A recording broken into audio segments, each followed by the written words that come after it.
Welcome to the League of Nerds comic book segment number 51. I'm John Cooney, here to talk to you about comics released the 23rd of January 2013, starting with my first five, meaning these are the first 5 books I intend to read this week, beginning with at number 1, Wolverine and the X-Men number 24. Date night, Kitty and Iceman, Storm and Wolverine. Series writer Jason Aaron recently discussed the impact of the events in All New X-Men on Wolverine and the X-Men, as well as fan favorite Kid Omega. Quote, "We'll see the first echoes of All New X-Men in Wolverine and the X-Men number 24, our date night issue, but that's certainly not the last time you'll see ripples from one of the books affecting the other. As for what Quinn's up to that issue, you'll have to wait and see. I'll just say there's some big stuff coming up for Kid Omega. His love life is going to get more complicated, and he may soon find himself in some very unfamiliar territory. There'll be more psychic shotgun action as well." Close quote. When asked about Mystique, Aaron responded, quote, "I can't say too much about what she's up to without spoiling one of our big arcs for next year, but she's obviously still working with Sabretooth's crew, along with Lord Deathstrike and the new Silver Samurai, who are currently being contracted by the Hellfire Club to track down some of the new mutants popping up around the globe. As for what happens when they find those mutants, well, I expect we'll have an answer soon enough. Mystique's a great villain because she works in a lot of different roles. She's a badass fighter, a seasoned general, and a sexy master of subterfuge. But usually there's still something you can't help but like about her, and yes, she'll still be rearing her villainous blue head in both Wolverine and the X-Men and All New X-Men."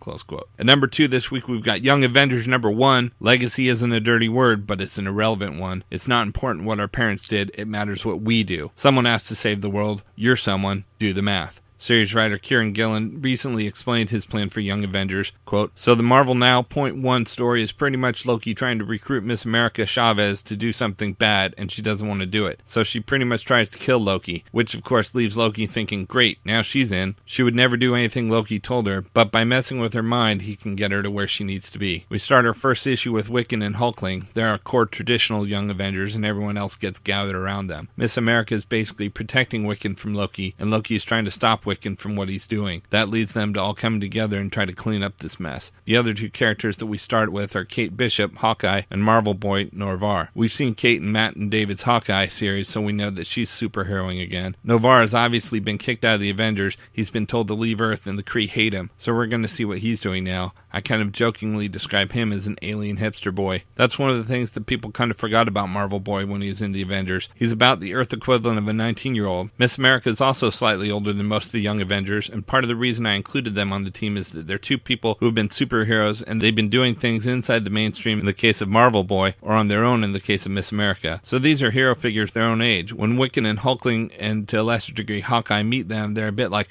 whoa, it's the meeting of a friend who's a bit more worldly than you are. Close quote. At number 3, we've got Red Hood and the Outlaws number 16. Death of the Family continues here. Ties to this month's Teen Titans number 16. Tim Drake and Jason Todd have to survive a confrontation with the Joker and stop their respective teams from killing each other. Considering how well they've worked together in the past, that shouldn't be a problem, right?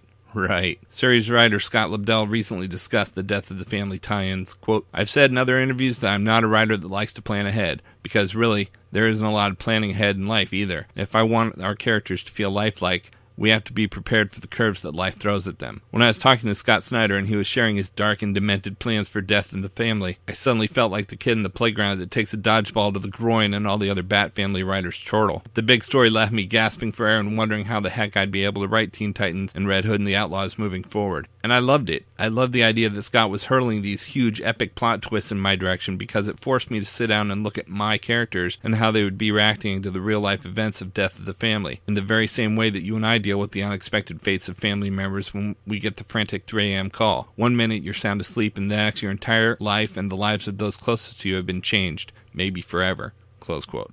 At number 4, we've got Nightwing number 16, another Death of the Family tie-in. After the shocking events of last issue, it didn't seem like things could get much worse for Nightwing, but when the Joker's involved, that's never a safe bet. Dick's past is about to burn down around him, literally. Series writer Kyle Higgins has big plans for this issue. Quote, "The Joker plays in a big way in Nightwing's arc, so everything that I've been building since, well, you could say issue 1, but really issue 10, with the beginnings of Amusement Mile and trying to renovate it and create a hopeful place in Gotham and laying roots in the city, that is culminating with the Joker. It's culminating with issue 16. And when you see what the Joker puts Nightwing through, I think it's going to surprise a lot of people. It really sets the book in a new direction going forward. I guess the only thing I can say is it's kind of my opus. Everything that spins out of Nightwing 16 is my big, huge, epic Nightwing story that I've been planning for a long time. But it all begins in Nightwing 16. There will be a lot of fallout taking place and that Nightwing will be going through in subsequent issues. Issue 16 really is the turning point. It's the big issue that sets the stage for the next year of the book. Close quote.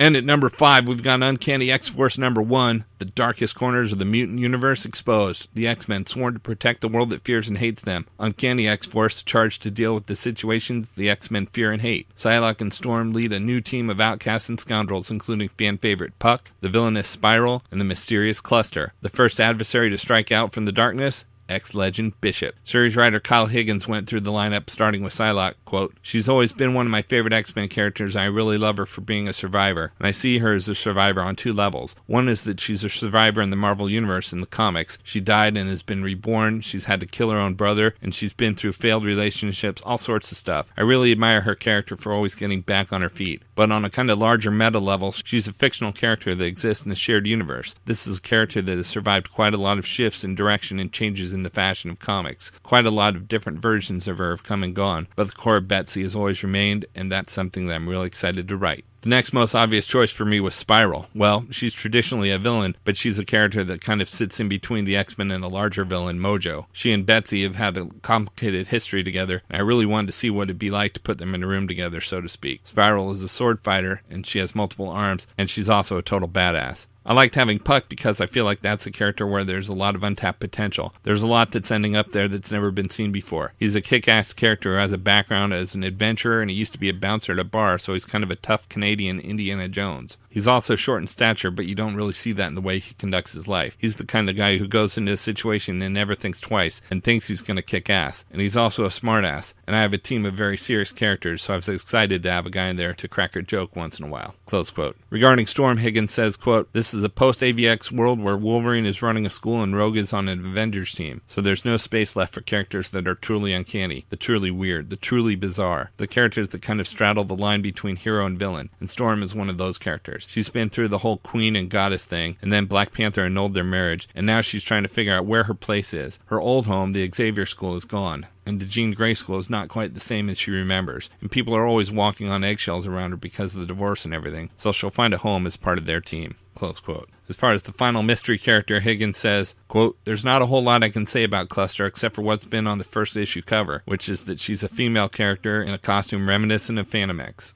Close quote. Rounding out the top 10 this week, we've got at number 6, Before Watchmen, Minutemen number 6, the final chapter of this limited series, with the solicit pull quote, "You'll do what I say or I'll burn this place to the ground and kill every person you know." Close quote. At number 7, we've got Uncanny Avengers number 3. Red Skull is using his new powers to incite violence against mutants across the globe. Scarlet Witch and Rogue make a terrible discovery that will haunt them forever. The Uncanny Avengers feel the full might of the Red Skull's S-Men. At number 8, we've got Harbinger number 8. The Renegades recruit their newest member, Torque. In a shed in the backwoods of northern Georgia lives a meek, sequestered teen named John Torkelson. Raised just this side of feral, on a steady diet of MMA and reality TV, fried catfish, and Cheeto pie. He's a firm believer that women should be seen and not heard, though he really hasn't met many. But when 4 strange superpowered outlaw teenagers suddenly appear in the woods outside his shed, Torkelson's life takes a turn he never could have imagined. Now the boy his papa called Stump is about to become more man than he could have ever imagined. But then what exactly is a real man? For that matter, what's a real hero? Only one thing certain. The Renegades are about to get a hell of a lot stronger. At number 9, we've got X-O Manowar number 9. The countdown to Planet Death starts now. New York Times best-selling author Robert Venditti and superstar artist Trevor Hairsine kick off the 2-part prologue that will lead to the X-O Manowar event nearly a year in the making. The Vine invasion fleet has finally reached Earth,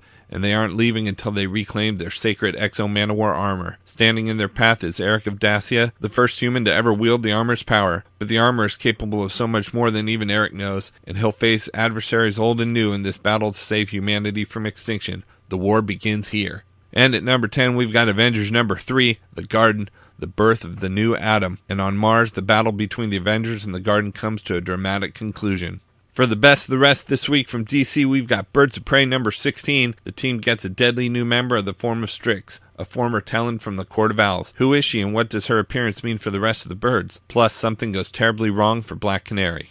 We've also got Catwoman number 16. Catwoman is possessed by the power of Eclipso. Selena may be able to fight her way out of the Black Room, but what will be left of her soul if she does? And find out the shocking identity of the person who hired Catwoman to steal the diamond in the first place. We've got Justice League number 16. The Throne of Atlantis continues. Aquaman can barely hold his own against Ocean Master, even with the League by his side. The United States loses faith in the Justice League and enters the battle against Atlantis, setting in motion the creation of a Justice League of America. More on the Superman-Wonder Woman alliance, plus in the backup story, the origin of Shazam continues. We've got Superboy Annual number 1. As the battle to stop hell rages on, Superman learns the truth about just what Superboy is. But is it the whole truth? Rose Wilson of the Ravagers crashes back into Superboy's life, and she's got some dangerous new ideas about his destiny. And if you thought the drama between Superboy and Superman was intense, just wait until Rose's father enters the mix. We've got Supergirl number 16. The Hell on Earth crossover event continues here as well. The assault on the Fortress of Solitude rages on. Supergirl finds herself having to defend Hell from Superman, Superboy, and the Justice League. And we've got Wonder Woman number 16. Wonder Woman and her half-brother Milan must grapple with the dangerous new god known as Orion. What strange alliance has the terrifying firstborn made? From Marvel this week, we've got A+X number 4, and although the solicit says Storm and Black Panther, that happened last issue. The cover, however, indicates Captain America and Kid Omega, and Beast and Spider-Man. But is it amazing or superior? We've also got Astonishing X-Men number 58. Warbird is on the run, labeled an enemy of Earth as well as the Shi'ar. The X-Men must choose whether to help her or bring her in. What's the secret of the alien artifact she's uncovered? We've got Gambit number 8. Receiving a distress call from an imperiled ESU archaeology team, Gambit makes a detour on his way back to the Big Apple and heads to the Forever City. But how exactly will he outwit the hyper-evolved locals and snatch the students and some loot from their clutches? We've got Ultimate Comics The Ultimates number 20. Reconstruction continues. Black Widow, director of S.H.I.E.L.D. As America rebuilds, President Cap must find out who's behind the latest wave of attacks on the country. From Dark Horse this week, we've got the massive number 8. The capital stumbles upon a newly declared sovereign nation, a community of hundreds living on oil platforms with dreams of a new utopia. With the world's governments and economies in shambles, is this new country the hope for the future that Callum Israel and Ninth Wave are looking for? From Dynamite Entertainment, we've got Bionic Woman number 7. With the mission out of the picture, Jamie is free to search for her past and recover some fragments of the woman she used to be. Unfortunately, there's another player in the game, and she'll stop at nothing to end Jamie's search once and for all. But are there any clues as to the identity of the mysterious woman and why she's gunning for the Bionic Woman? All we can say is, she's not sugar, she's not spice, but she's everything nice. Her name is Katie, and she's Fembot number 1. From IDW this week, we've got Star Trek Countdown to Darkness number 1. The countdown to the motion picture event of 2013 begins here in this blockbuster 4-issue prequel miniseries that sets the stage for the upcoming Star Trek film. Like the best-selling Star Trek Countdown in 2009, this all-new series leads directly into the next movie. And out in trades this week, we've got Wolverine and the X-Men Alpha and Omega trade paperback. It's Wolverine versus Kid Omega for dominance of the Jean Grey School. Quentin Quire has trapped Wolverine and armor in Wolverine's mind with no escape. If that weren't bad enough, Wolverine's body is destroying the school, but when Quentin loses control of the construct, it begins to break down and bleed into the real world. As Quentin enters his own creation as a player to regain control, Rachel Gray confronts the invading berserker in the real world, and Armor makes a decision that could affect her mind and powers permanently. Collecting the series by Brian Wood, Wolverine and the X-Men Alpha and Omega 1 through 5. So that's it for me for this week. Still plenty more books available, so be sure to check with your local comic book shop for other books that I didn't mention, and let me know if there are any books that you think that I'm overlooking. You can check in with me on my comic book blog at he'sgotissues.com. That's a Facebook page, so be sure to like it while you're there. And you can also find me at theleagueofnerds.com along with Brandon and David and all things nerdy. And both He's Got Issues and the League of Nerds are proud members of the Comics Podcast Network. So until next week, I'm John Cooney, and I've got issues.